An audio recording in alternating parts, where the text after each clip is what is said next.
আপনার কি মানুষ খাবে না? না, এটা কি মানুষ খাবে না। আজকে পাল্টানোর পর পানির অবস্থা দেখেন আপনি। পানির অবস্থা দেখেন। স্যার আমি দেখাচ্ছি। না আপনি দেখাচ্ছেন না, আপনি পানিগুলো দেখেন। সাভারে বিএসটিআই এর অনুমোদন না নিয়ে অস্বাস্থ্যকর ও নোংরা পরিবেশে শিশুদের জন্য আইসক্রিম তৈরির একটি কারখানায় অভিযান পরিচালনা করেছে ভ্রাম্যমাণ আদালত। বিএসটি একটা নাম্বার লেখছেন। বিএসটি অনুমোদন নাই। কিসের কে দিয়েছেন নাম্বার বলে দিবেন। বিএসটি এর অনুমোদন আসে নাম্বার বলে কিভাবে বিএসটি? নাম্বারটা পাইলেন কোথায়? আপনি প্রক্রিয়া দিন বললেন। তো প্রক্রিয়া দিন বিষয়ে আপনার নাম।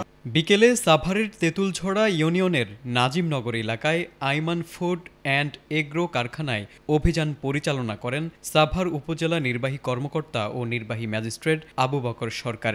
জানা যায়, বিএসটিআই এর অনুমোদন না নিয়ে অস্বাস্থ্যকর ও নোংরা পরিবেশে কারখানা কর্তৃপক্ষ গত কয়েক মাস ধরে শিশুদের জন্য আইসক্রিম, কুলপি ও আইসললি তৈরি করে বাজারে বিক্রি করে আসছিলেন। সেগুলো না বুঝে দোকান থেকে কিনে খেয়ে শিশুরা অনেকেই অসুস্থ হয়ে পড়লে এলাকাবাসীর অভিযোগের উপর ভিত্তি করে আজ সেখানে অভিযান পরিচালনা করা হয়। এ সময় কারখানাটির দেখভালের দায়িত্বে থাকা হেলালকে 1 বছর ও সহকারী ম্যানেজার নাইমকে 6 মাসের বিনাশ্রম কারাদণ্ড প্রদান করেন নির্বাহী ম্যাজিস্ট্রেট। সেই সাথে কারখানাটিও সিলগালা করা হয়। এছাড়াও কারখানাটি লাভেলো আইসক্রিমের প্যাকেট ব্যবহার করেও মানুষের সাথে প্রতারণা করে আসছিল। আপনারা জানেন, সাভার উপজেলায় তেঁতুলছড়া ইউনিয়নে আমাদের নাজিমনগর একটি এলাকা রয়েছে। সেই এলাকায় হলো যে আইমান ফুড নামে একটি ফ্যাক্টরি, অবৈধ ফ্যাক্টরি, যেটা হলো যে দীর্ঘদিন যাবৎ শিশু খাদ্য থেকে শুরু করে কিছু নামি দামি ব্র্যান্ডের যেসব আইসক্রিম রয়েছে সেগুলোর মধ্যে নিজেদের প্রোডাক্ট অনুমোদনবিহীন, বিএসটিআই অনুমোদনবিহীন প্রোডাক্ট ওই ব্র্যান্ডের কার্টুনের ভিতর ভরে তারা বাজারজাত করে আসছিল এবং গণমাধ্যম কর্মীদের সম্মুখে তারা স্বীকার করেছে এবং তাদের অপরাধ স্বীকার করেছে। তো আমরা মনে করি যে শিশু খাদ্য সহ যে অবৈধ আইসক্রিম ফ্যাক্টরি রয়েছে সেগুলো হলো পরিবেশের জন্য, বিশেষ করে শিশুদের জন্য অত্যন্ত ক্ষতিকর এবং ক্যান্সারের আশঙ্কা থেকে যায়। তো আমরা এই জিনিসগুলো হলো যে আমরা দুপুরের পর থেকে এই ফ্যাক্টরিতে অভিযান চালাচ্ছি। আমার সাথে 3 জন এক্সিকিউটিভ ম্যাজিস্ট্রেট রয়েছে, যারা আমার সহকারী কমিশনার ভূমি হিসেবে সাভারের বিভিন্ন সার্কেলে কর্মরত রয়েছে।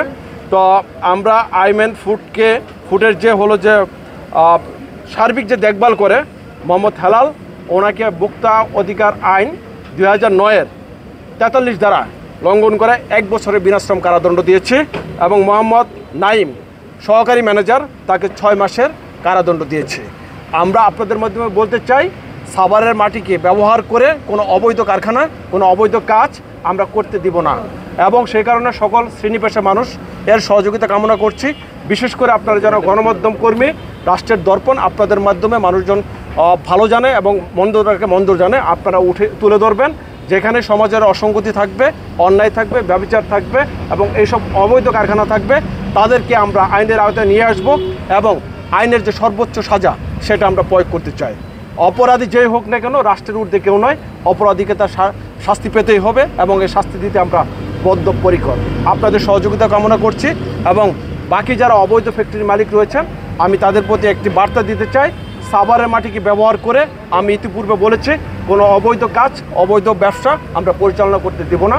বৈধ ব্যবসায়ী রয়েছে যারা রয়েছেন তাদেরকে আমরা উপজেলা প্রশাসনের পক্ষ থেকে সর্বোচ্চ সহযোগিতা করব এবং অপরাধী যেই হোক না কেন, যত বড়ই হোক না কেন, যত শক্তিশালী হোক না কেন, তাদের বিরুদ্ধে আমরা আইনের সর্বোচ্চ শাস্তি প্রয়োগ করব। ধন্যবাদ সকলকে।